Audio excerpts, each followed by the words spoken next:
हम लोग देखेंगे वैद्युत विभव। सबसे पहले चैप्टर में बेसिकली क्या क्या पढ़ना है, वैद्युत विभव, ठीक है, बिंदु आवेश के कारण वैद्युत विभव, फिर पढ़ना है वैद्युत विध्रुव के कारण वैद्युत विभव, दो स्थिति, अक्षीय और निरक्षीय। फिर पढ़ेंगे वैद्युत स्थितिज ऊर्जा, ठीक, फिर पढ़ेंगे वैद्युत स्थितिज ऊर्जा का फॉर्मूला कैसे डेवलप करते हैं, और देन हम लोग उसके बाद संधारित्र चैप्टर पर पहुँच जाएंगे। तो एक्चुअल में अलग चैप्टर है, लेकिन इसमें इसी में दिया है, हम लोग यही चाहते हैं। हाँ, इसमें अलग नहीं किया है। संधारित्र अगर तुम्हारे पास 2-3 साल पहले की किताब होगी, उसमें संधारित्र अलग चैप्टर है, विभव भी अलग चैप्टर है, और इसके पिछले 1-2 साल पहले विभव भी पहले चैप्टर के साथ ही था, वो भी इसे तो पढ़ना हमको सब कुछ है, कुछ छूटेगा तो बताना। तो वैद्युत विभव से शुरू करते हैं। इस चैप्टर से कुछ कटा नहीं।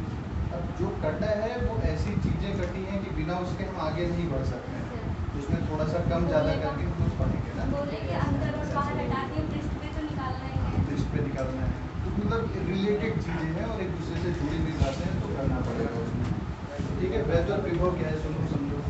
वैद्युत क्षेत्र सब लोग जानते हो, उससे रिलेट करा सकते हैं इसको। देखो जानते हैं, कोई भी आवेश है, एक, तो इसके चारों तरफ इसका कुछ वैद्युत क्षेत्र होगा, बोलो भाई। वैद्युत क्षेत्र मतलब जिसमें कोई दूसरा आवेश लाएं तो या तो आकर्षण बल का उपयोग करे या तो प्रतिकर्षण। पहला चैप्टर आया नहीं है, लेकिन यहाँ ध्यान से सुनो, यहाँ पे मैं सब कुछ बेसिक से बता रहा हूँ। किसी भी आवेश के चारों तरफ का वह क्षेत्र जिसमें कोई दूसरा आवेश लाने पे या तो आकर्षण बल महसूस हो या तो प्रतिकर्षण, वो क्षेत्र क्या कहा जाएगा। अब एक हम आवेश लें, कौन सा, धन परीक्षण आवेश, बताया था मैंने Q0 कहते हैं ना, उसको अनंत पे रखें, कहाँ पे, अनंत, और अनंत से ला के किसी बिंदु पे रखना हो, तो अनंत से लाकर इस बिंदु तक रखने में किया गया कार्य और लाए गए आवेश के अनुपात को क्या कहते हैं, इस बिंदु पर। समझने की कोशिश करें। किसी भी आवेश के वैद्युत क्षेत्र में किसी बिंदु पर वैद्युत विभव धन परीक्षण आवेश को अनंत से लाकर उस बिंदु तक रखने में किए गए कार्य और उस आवेश के अनुपात के बराबर हो जाए। समझ, अगर मुझे यहाँ पे विभव निकालना हो तो हम यहाँ से लाकर यहाँ तक रखने में कार्य निकालेंगे, बटे में आवेश वही हुआ। यहाँ पे निकालना हो तो अनंत तो एक भी जगह होगी लास्ट में एकदम, वहाँ से ही हर बार लाएंगे। अनंत से जिस भी बिंदु पर निकालना है वहाँ पर वैद्युत विभव का मान अनंत से लाकर उस बिंदु तक रखने में किए गए कार्य और उस आवेश के अनुपात के बराबर है। कोई दिक्कत किसी को, समझ आ गया यहाँ तक। दूसरी बात, जो कार्य है, किया गया कार्य, अच्छा आगे बढ़ेंगे उसको, तो कार्य बटे में आवेश, इसी को क्या बोलते हैं, वैद्युत। अच्छा, एक पॉइंट होता है वैद्युत विभव, और इसी के साथ हम समझ लेते हैं विभवांतर क्या है। अच्छा ध्यान से, विभवांतर नाम से ही पता चल रहा है कि विभव का, तो एक बिंदु यहाँ पर ए है, ठीक, एक दूसरा बिंदु यहाँ पर क्या है, हम निकालना चाहते हैं ए और बी के बीच कितना विभवांतर है, तो हमको पता चलना चाहिए पहले ए और बी के बीच विभव कितना है, तो वी ए हमको निकालना है, वी ए बी, ए और बी के बीच का विभव ना। अब सोचो, यही फॉर्मूला लगाओ, वोल्टेज ए कितना होगा, बताओ भाई, W फ्रॉम इनफाइनाइट टू ए बटे में Q0, अनंत से लाके ए पे रखने में किया गया था। वोल्टेज एट बी कितना होगा, W from infinite to B बटे में Q0, यही तो। अगर हमको voltage between A and B निकालना है तो इसी को हम लोग क्या कहते हैं, विभवांतर। और विभवांतर का मतलब होता है विभवों का अंतर, बी ए डिफरेंस लगाना है, मतलब जो बड़ा रहेगा उसमें से घटाना है। बी ए कितना है, W from A to infinite बटे में Q0 माइनस इनफाइनाइट टू ए बटे में Q0 minus W from infinite to B बटे में पूरे कैल्शियम कितना, अच्छा, W from infinite to A minus W from infinite to B.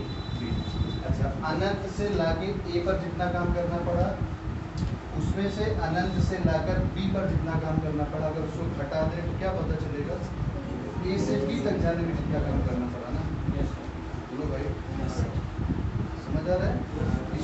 सीधा सीधा क्या लिख सकते हैं इस पूरे पॉइंट को, इसको हम लिख सकते हैं वर्क फ्रॉम ए टू बटे में ये बहुत बार पूछा जाता है, लोग विभवांतर नहीं जानते क्या होता है। विभव तो बहुत सारे लोगों को पता होता है। तो विभवांतर कैसे डिफाइन करेंगे, किसी आवेश के वैद्युत क्षेत्र में दो बिंदुओं के बीच विभवांतर उन बिंदुओं के बीच एकांक आवेश को ले जाने में किए गए कार्य और उस आवेश के अनुपात के बराबर होता है। ठीक है, विभव किसी एक बिंदु का निकलता है और विभवांतर दो बिंदु का है। इज इट क्लियर, याद रहेगा। दूसरा पॉइंट आता है विभव बराबर कार्य बटे आवेश। मात्रा क्या हो जाएगा, जूल प्रति कूलाम। जूल प्रति कूलाम को ही शॉर्टकट में क्या बोलते हैं, इसी का दूसरा नाम क्या है, समझ आ गया। मात्रा को अंदर निकाल देंगे, जूल का मात्रा mL2 T माइनस, आवेश का मात्रा कोई दिक्कत, T को ऊपर कर दें तो mL2 T minus 3 A minus, ये किसका मात्रा तो बीमा हो गया। यहाँ तक कोई समस्या ऐसी हो अगर हो तो वैद्युत विभव क्या है, एकांक धन परीक्षण आवेश को अनंत से लाकर किसी बिंदु तक रखने में किए गए कार्य और उस आवेश के अनुपात को उस बिंदु का विभव कहते हैं।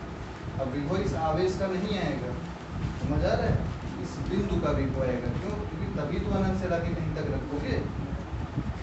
बोलो।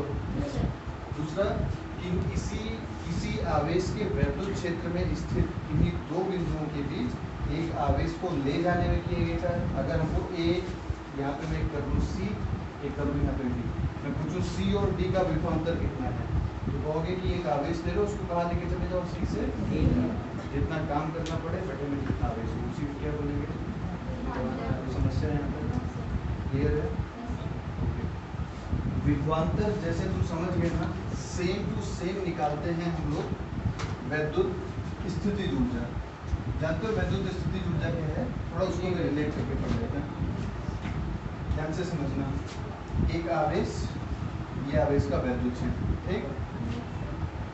यहाँ पे अगर हमको वैद्युत स्थितिज ऊर्जा चाहिए तो हमको पता है क्या निकालना पड़ता है, किसी आवेश को अनंत से लाकर यहाँ तक रखने में किया गया कार्य।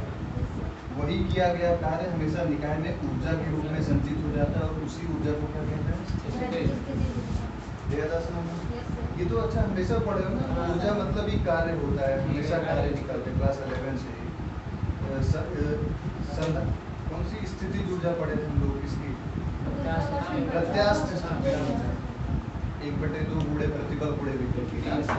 तो हमेशा किसी भी निकाय में किया गया कार्य सदैव ऊर्जा के रूप में संचित हो जाता है और उसी ऊर्जा को क्या बोलते हैं, अलग अलग जगह पे अलग अलग, और यहाँ पे क्या बोलते हैं, वैद्युत स्थितिज ऊर्जा। ठीक, अब जरा ध्यान से समझना।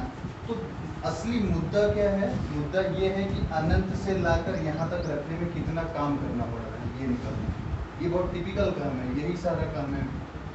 अच्छा, अगर अनंत से लाकर यहाँ तक रखने में कार्य आ जाए तो वैद्युत स्थितिज ऊर्जा तो खुद ब खुद आ गई, और उसको आवेश से हम भाग कर देंगे तो वैद्युत विभव आ जाएगा। समझ आ गया। तो मेन मकसद जो आज हम लोग का सीखने का क्या है, अनंत से लाके यहाँ तक रखने में किया गया कार्य। इज इट क्लियर, ये सीखना है। और इसके लिए हम लोग समाकलन की मदद लेंगे। तुमको पता है ना, हम अनंत पे जा नहीं सकते, तो हम छोटे से टुकड़े को लेके एक्सटेंड करते हैं, फैलाते हैं उसको। तो कैसे करते हैं, यही चतुराई है और यही सीखना बहुत जरूरी है। ठीक, तो ध्यान से इस पॉइंट को समझने की कोशिश करते हैं, क्योंकि परिभाषा तो रट सकते हो ना, लेकिन ये पॉइंट समझना बहुत इंपॉर्टेंट है। ध्यान से देखो, पूरा बोर्ड साफ है, छोटा सा मैं बना रहा हूँ चित्र ताकि लिखा आसानी से। देखो, एक धन आवेश, कुछ दूर इसका वैद्युत क्षेत्र, बोलो सही है। ये बिंदु P है जहाँ मुझे वैद्युत क्षेत्र चाहिए, तो वैद्युत विभव चाहिए, और ये कौन सा पॉइंट है, इनफाइनाइट। समझ आ गया। अनंत से लाना है हमको, लाते लाते लाते लाते कहाँ रखना है, P पे रखना है। क्या लेके आना है, कोई आवेश। समझ आ गया। मान लेते हैं जो बिंदु P है वो अभी कितना दूरी पे है आवेश से, r दूरी। मतलब हमारा हेडिंग क्या है कि किसी आवेश से r दूरी पे वैद्युत विभव निकालना, ये तो पॉइंट है। r दूरी पे वैद्युत क्षेत्र तो निकाल चुके हो, 1/4 पाई एप्सिलॉन नॉट q/r²। याद आ रहा है। अब विभव निकालने चलते हैं। तो करेंगे क्या, अनंत से p पे आ नहीं सकते, क्यों, क्योंकि हम अनंत पे जा ही नहीं सकते। अगर पहुंच गए तो अनंत किस बात का ना, वो तो पहुंच जो भी चीज पहुंचा जा सकता है, अपने वो इनफाइनाइट थोड़ी ना बचा, वो तो पहुंच में है तुम्हारे, फाइनाइट है। अच्छा, अभी हम मान लेते हैं एक आवेश है जो इस पोजीशन पे रखा है, ये पोजीशन कौन सी है, कोई बिंदु ए है, वहां पे आवेश रखा है, और ए की दूरी यहाँ से कितना है, x, ठीक है। सारा काम हम अपने ओरिजिन से करेंगे, मूल बिंदु से, ओ से बिंदु ए की दूरी कितना है, x। अब हमको ए से थोड़ा सा चल के देखना है केवल, ए से कहाँ पे, b, और कितना दूरी चलना है। अगर हमको ए से बी तक जाने में किया गया कार्य पता चल जाए तो हम बाकी कार्य से मतलब कर देंगे। स्टाइल समझ में आ रहा है, ये स्टाइल ऑलरेडी इस्तेमाल हुई है एक बार क्लास 11 में। तो अच्छा, ए पर आवेश रखा है कौन सा, Q0, अरे Q0 ही तो लेके आ रहा है, चाहे जो भी पॉइंट लेके हर जगह Q0 ही होगा। तो अगर ए पर अच्छा dx जो होता है ये अल्प दूरी होती है, अति सूक्ष्म दूरी, ठीक। तो ए पर आवेश रखा है Q0, तो अच्छा अगर ए पर आवेश रखा होगा भैया, तो इस प्लस आवेश के कारण कोई बल लग रहा होगा, बोलो। इस प्लस का नाम रख देते हैं, कुछ प्लस का नाम क्या रख देते हैं, प्लस Q। तो जरा ध्यान से देखना, यहाँ पे कौन सा आवेश, प्लस Q, यहाँ पे कौन सा आवेश, Q0, बीच की दूरी कितना, गुलाम का नियम सेट हो रहा है, दो आवेश, दोनों के बीच कुछ दूरी, आपका बल लग रहा होगा, बल कितना, 1/4πε0 Q0 बटे में, समझ आया। इस पे हम बात कर रहे हैं, ए पर रखे आवेश की बात कर रहे हैं, ठीक है।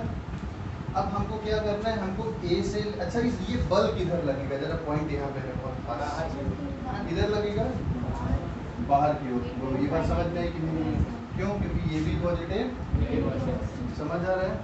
अच्छा, अब हमको कहाँ से कहाँ तक चलना है, ए से लेकर बी तक, कितना काम करना पड़ेगा। अच्छा, कार्य बराबर पहले क्या होता है बताओ, बल गुणे, बल और विस्थापन का डॉट गुणनफल कार्य होता है, क्योंकि कक्षा 8 के बच्चों को पढ़ाना है तो मैं कह दूंगा बल गुणे विस्थापन याद करो ना, तो कक्षा 11 या 12 के बच्चों को पढ़ाना है तो मैं बोलूंगा बल और विस्थापन का डॉट गुणनफल, समझ आ गया। अब ध्यान से सोचो, ये तो पूरा बल पूरा विस्थापन हो तो पूरा कार्य आएगा, अगर थोड़ा सा विस्थापन हो तो थोड़ा सा कार्य आएगा। ए और ए से लेके आपको बी पे जाना है तो थोड़ा सा ही तो विस्थापन हुआ है, केवल dx, तो मान लेते हैं कार्य कितना करना पड़ेगा, सही है। बल कितना लग रहा है, F, विस्थापन कितना होगा, समझ आ गया। ओपन करते हैं, F into dx into cos theta क्या है, F और dx के बीच का कोण एक्चुअल में कितना होगा, ये 180। चलो सोचो, F किधर है, बाहर की ओर, बल बाहर लग रहा है, और हम आ किधर रहे हैं, बीच का कोण, अरे भाई dx यही तो दिशा है, हम अनंत से इधर आ रहे हैं ना, तो भाई समझ पा रहे हो, तो बल और विस्थापन के बीच का कोण कितने इसका हो जाएगा, 180, मल्टीपल में क्या हो गया, सही है। F का मान रखो 1/4πε0 Q0 बटे में x² इंटू dx, cos 180 -1, सही तो कर लो इसको, -1/4πε0 Q0 बटे में x² इंटू dx, तो ये किसका मान है, थोड़ा सा काम अभी पता चला है, कितना, a से b तक, हमको काम कहाँ से कहाँ तक चाहिए, इनफाइनाइट से बी तक, तो पूरा कार्य कितना होगा जरा बताओ।